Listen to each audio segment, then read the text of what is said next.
Hi everyone, thanks for joining me at Victoria Carter Saves.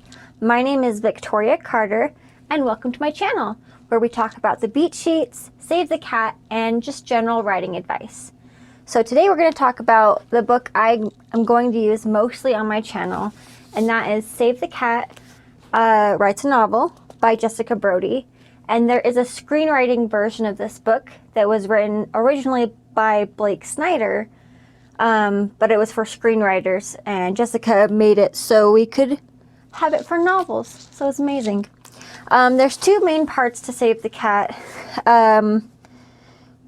One is the title, Save the Cat, which refers to building a protagonist and making that protagonist likable.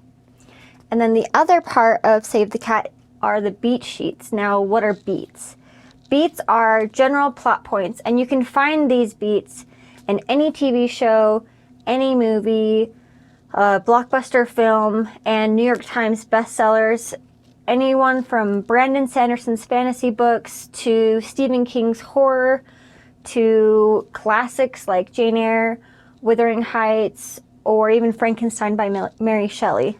These beats can be found in all these books. And a lot of people find the beats restricting, but in all actuality, it's just a story structure. And just like a house is built with a structure, it's like a blueprint for most houses where they have a general like bones, the wood and stuff. You can form your house however you'd like. The same way goes with a book. You have beginning, middle, and end, and then you can kind of form it however you'd like. So we're going to talk about Act 1 today, and we're going to use the example of Harry Potter and the Sorcerer's Stone. And we're using Harry Potter because it's the most of you will know Harry Potter. That's really why we're using it. On my channel, I would like to use other books as examples and have other beat sheets available. But for the 3-point structure that they have, Act 1, Act 2, and Act 3, we're going to use Harry Potter. So the first thing in the beat sheets, the first beat is the opening image. And this consists of probably page 1 to 3. And in Harry Potter, the opening image is us seeing Harry's world. It's a snapshot of what happens before the story starts. So Voldemort's dead. There's a lot of celebrating. We see magic, but we're not really sure what's happening with the magical world, what the rules are. We see Dumbledore, and we see Professor McGonagall. We see her turn into a cat and turn back into a human, and it's pretty incredible and amazing. But it gives the readers an idea of what to expect for the rest of the novel. Now, from what we know from Harry Potter, we know that this is going to be a fantasy book. This is going to be a middle grade book, which is for children roughly age 8 to 11, 12, I would say. And we know that this book is going to be a mesh between reality, where we have non-magical folk, and which are muggles, and magic. And we're going to figure all this out. The next is the theme stated, and that comes pretty quick after the opening image. That's the second beat. Now, the theme stated is very interesting because either the hero isn't there, or the protagonist isn't there to hear the theme or see the theme, or they just ignore it. So it doesn't matter if the hero's there or not, but it does matter that it's natural.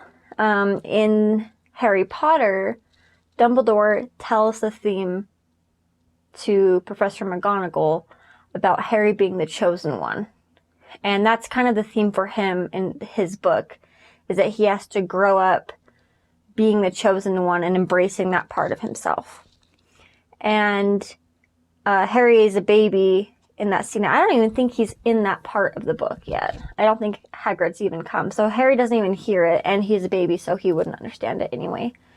But you can also explain the theme by having a secondary character tell you what the theme is, you as the hero.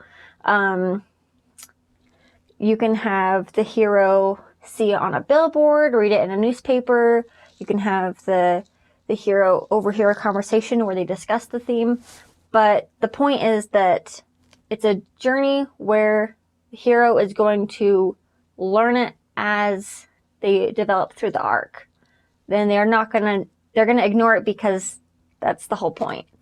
They're going to learn it at the end.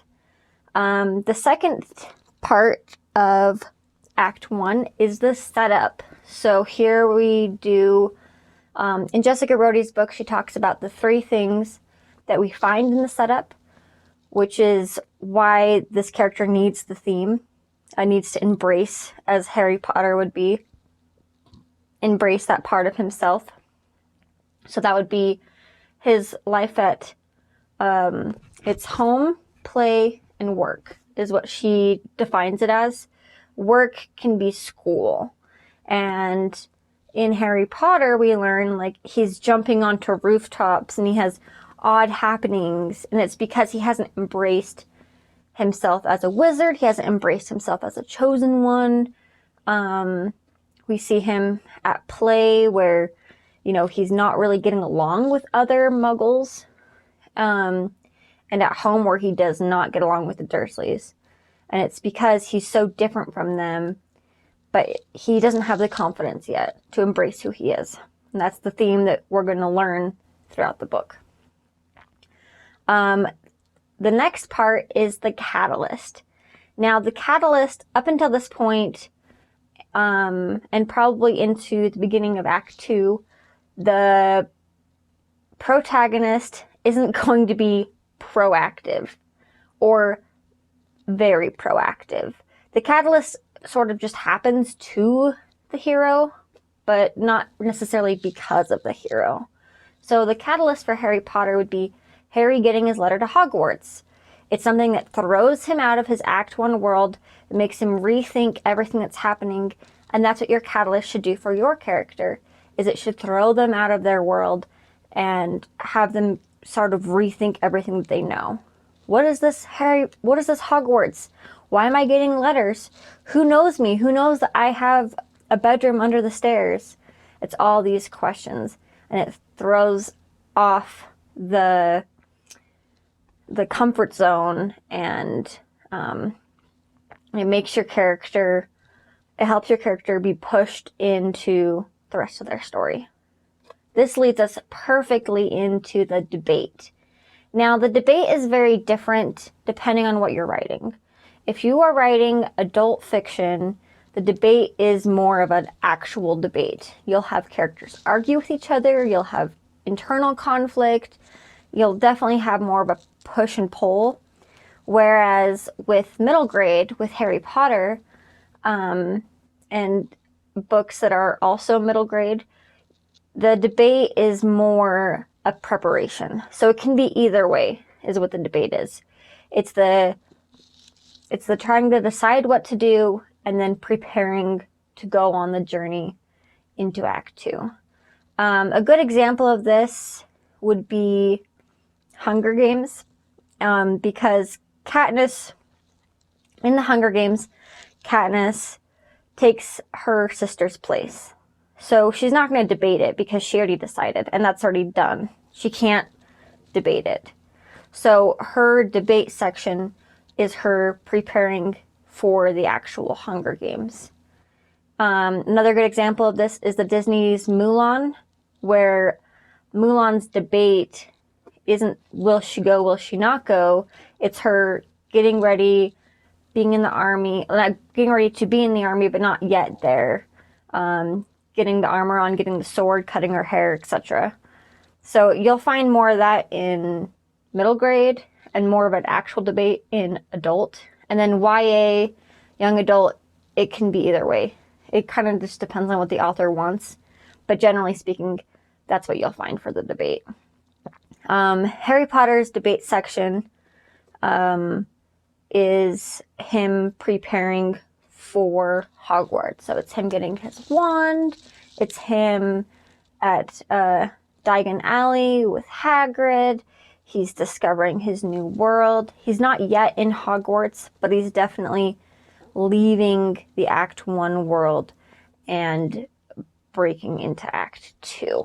So in Save the Cat, Jessica Brody talks about how the debate section, everything up into Act 2, should only be 20% of your entire novel. So if you take an entire book, the first 20% should just be Act 1. Because Act 2 is everything that we read on the blurb on the back of the book. It's the promise of the premise, which we'll talk about in my other video. But this should only be like a short section. And it definitely should hook you. It should hook your reader. And that's why it's so important, because we all want our reader to get to the good part, and the good part should be Act 2.